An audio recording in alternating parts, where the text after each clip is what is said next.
मुजफ्फर जी, हाल ही में कांग्रेस की बैठक का आयोजन भाईंदर पश्चिम में किया गया था, मैक्सिस बॉल बैंकेट हॉल में। कैसा प्रतिसाद रहा? पहली बार मौका मिला था, कई नेता, वरिष्ठ नेता कांग्रेस के मीरा भाईंदर शहर में आए थे। हाँ ये पहली बार हुआ कि पूरे कोंकण की Sindhudurg, Ratnagiri, Raigarh, Thane, all district in Thane, Palghar, Vasai, Virar, ये ऑल कांग्रेस की ऑर्गेनाइजेशनल डिस्ट्रिक्ट की ऑफिस बेरर्स की MLA, MPs, x ministers, ex MLA, x MLCs, जिला परिषद, नगर परिषद, ग्राम पंचायत, डिस्ट्रिक्ट कमिटीज़ के सारे ऑफिस बेरर्स की दिन भर 12 घंटे जो चली डिस्ट्रिक्ट वाइज आड़ावा बैठक जिसे बोलते हैं, रिव्यू मीटिंग चली। और उसके लिए दिल्ली से अखिल भारतीय कांग्रेस कमेटी के जनरल सेक्रेटरी इंचार्ज रमेश चेन्नितला, जो लीडर सीएलपी लीडर हैं केरला में, सीनियर मोस्ट लीडर हैं, वो होम मिनिस्टर रहे हैं, वो लीडर ऑफ अपोजिशन रहे हैं, 8 बार एमएलए, 3 बार लोकसभा रहे हैं, वो थे। ऑल इंडिया कांग्रेस कमेटी के सभी सेक्रेटरीज थे और महाराष्ट्र के हमारे सीएलपी लीडर आदरणीय बाला साहब थोराट साहब थे, पीसीसी प्रेसिडेंट नाना पटोले जी थे, लीडर ऑफ अपोजिशन विजय वडेट्टीवार जी थे, x home minister and leader of upper house Bunty Patil, Satej Patil थे, और इस तरह के सारे लोग थे। और एक बहुत ही ज़बरदस्त प्रतिसाद रहा और पहली बार state and central leadership Mira Bhayandar में एक डायस पे कांग्रेस पार्टी के आए।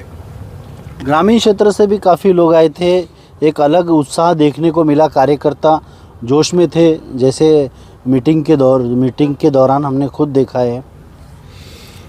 पर्पस ऑफ द मीटिंग ही वही था कि कांग्रेस को रिजेन्युएट किया जाए, उसकी कोंकण में इश्यूज़ क्या है, कांग्रेस ऑर्गेनाइजेशनली क्यों पीछे हो गई है, तो इस पे रिव्यू था। तो मैंने अपनी बात वहाँ पे रखी और ये बताया कि ये हाईएस्ट एमएमआर रीजन जो है, ये highest migrating and under developing and new development वाला एमएमआर रीजन है, जो पेन पनवेल तक जाता है, पूरा ठाणे डिस्ट्रिक्ट, कल्याण, डोंबिवली, उल्लासनगर, मोरबाड़, भिवंडी, वसई, विरार, पालघर तक के।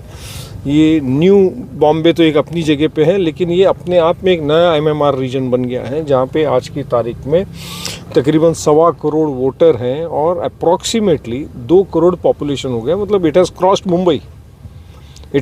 मुंबई। तो इसकी अपनी एक बहुत बड़ी ज़रूरत है और उस ज़रूरत की तरफ जो 2014, वापस मैं रिपीट कर रहा हूँ, 2014 तक जो कांग्रेस ने काम किया, विलासराव देशमुख ने 2004 में, वो सीएम थे, एमएमआरडीए के चेयरमैन सीएम होता है, और मैं विधान परिषद में था, तो इसलिए हम भी मेंबर थे उसमें। तो 2.25 लाख करोड़ 2004 में जो 2.25 लाख करोड़ की योजना बनी एमएमआर रीजन के लिए, जिसमें आज का आपका ये एयरपोर्ट प्लान था, एयरपोर्ट का बजट अलग है, लेकिन वहाँ तक के न्यू एयरपोर्ट तक के 6 ट्रैक्स रोड जाना, मेट्रो जाना और जेएनपीटी का विकास होना, उसका बजट अलग है जेएनपीटी का, और इस तरह का रेलवे नेटवर्क एंड ये सारी चीज़ उसमें प्लान की गई। आज जो ये अटल बिहारी सेतु की जो बात हो रही है, जिसका उद्घाटन अभी रिसेंटली हुआ, ये उसी वक्त का नियोजन है, ये प्लानिंग उस वक्त की है, कांग्रेस के दौर की 2004 के विलासराव के दौर की है। उसके बाद अशोक राव थे, उसके बाद पृथ्वीराज चौहान थे। मुंबई में जितनी मेट्रो आपको हमको दिख रही है, ये सारे 2004 से शुरुआत हुई। अगर आपको याद होगा तो पहली मेट्रो वर्सोवा से लेके तो जो कुर्ला तक के गई है, वो पहली मेट्रो विलासराव के टाइम पे बनी गई और 2009 में उसका इनॉग्रेशन हुआ। उसके बाद में जिट्रो से, जापानीज़ गवर्नमेंट से मिनिमम इंटरेस्ट रेट के ऊपर पृथ्वीराज चौहान ने फंड्स लाए और जो 9 डिफरेंट ट्रैक्स आज मुंबई में मेट्रो का जो जाल बिछ रहा है, वो उस वक्त हुआ। मीरा भाईंदर की मेट्रो भी लोगों के मालूमात के लिए और आप लोग की मालूमात के लिए बताना चाहता हूँ कि विलासराव देशमुख के वक्त ये नियोजित किया गया था कि Thane to Mira Bhayandar to Uttan and Uttan to Essel world and Essel world to Borivali, ये उस वक्त का नियोजन था।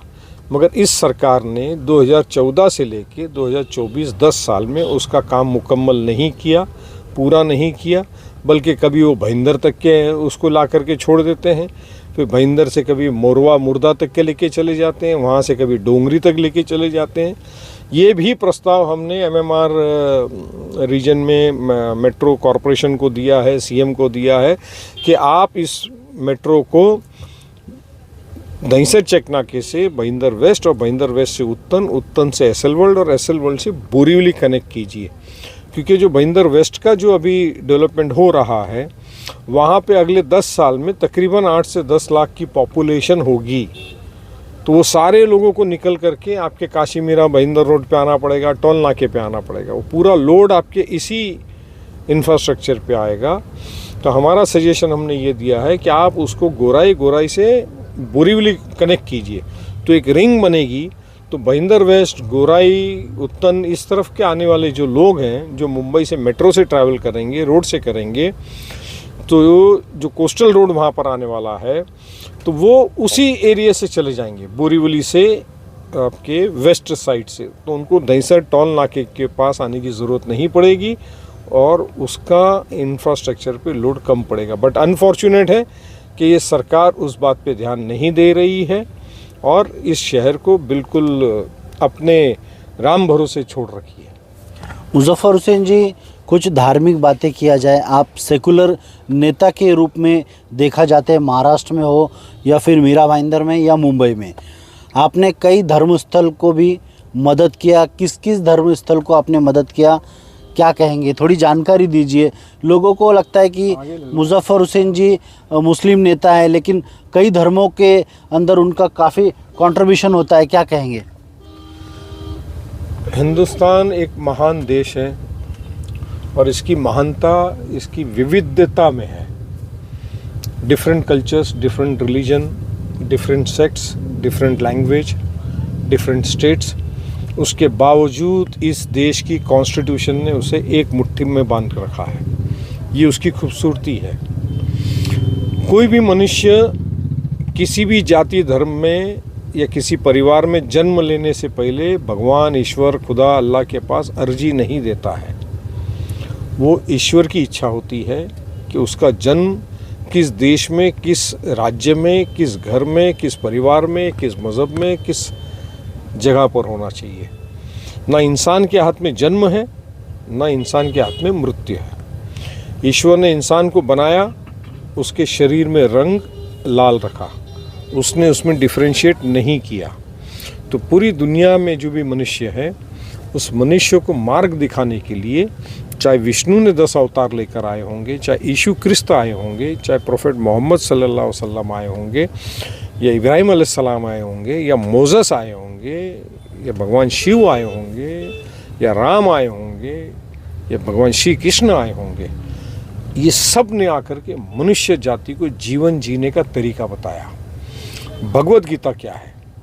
तो उस पूरे भागवत गीता में जो महाभारत है, जो भगवान कृष्ण का जन्म है, इन सभी पहलू से इंसान को अपने जीवन में कुछ सीखने की बातें हैं। हमको सिर्फ उसकी कथा करके आपका जीवन सुधार नहीं हो सकता। आपको सिर्फ कुरान को रट्टा मारने से आपका जीवन सुधार नहीं हो सकता। उसमें जो बताई हुई बातें हैं उनको अपने जीवन में उतारना पड़ेगा। हमको सिर्फ बाइबल चर्च में फादर मास पढ़ देगा तो आपका भला नहीं हो सकता। वो करने के लिए वो किताबें आई है, it's an encyclopedia on human life. जितनी धार्मिक किताबें हैं, those are encyclopedia on human life. उसमें कैरेक्टर्स बन के आए हुए हैं। भगवान ने जो है मनुष्य का रूप धारण करके आया हुआ, हिंदू मैथोलॉजी का वो मानना है, फिर उनको भगवान मानते हैं। इस्लाम में ये कहा जाता है पैगंबर। पैगंबर के मायने होते हैं पैगाम देने वाला, मैसेंजर, कि आपने मैसेज लाया। क्या मैसेज लाया? खुदा का मैसेज लाया कि इंसान को ज़िंदगी इस तरह बितानी है। यीशु क्रिस्त ने अपनी जान, अपनी बलि चढ़ा करके दुनिया को एक मैसेज दिया। तो ये सारे महात्मा, संत, पीर, पैगंबर, खुदा, विष्णु के अवतार, ये सब ईश्वर की लीला है, खुदा की लीला है। ये पृथ्वी जो सृष्टि जो बनी है, इसको विभागने का काम इंसान ने किया है, ईश्वर ने नहीं किया है। तो इसलिए सर्वधर्म समाभाव, मनुष्य की सेवा ही परम सेवा है।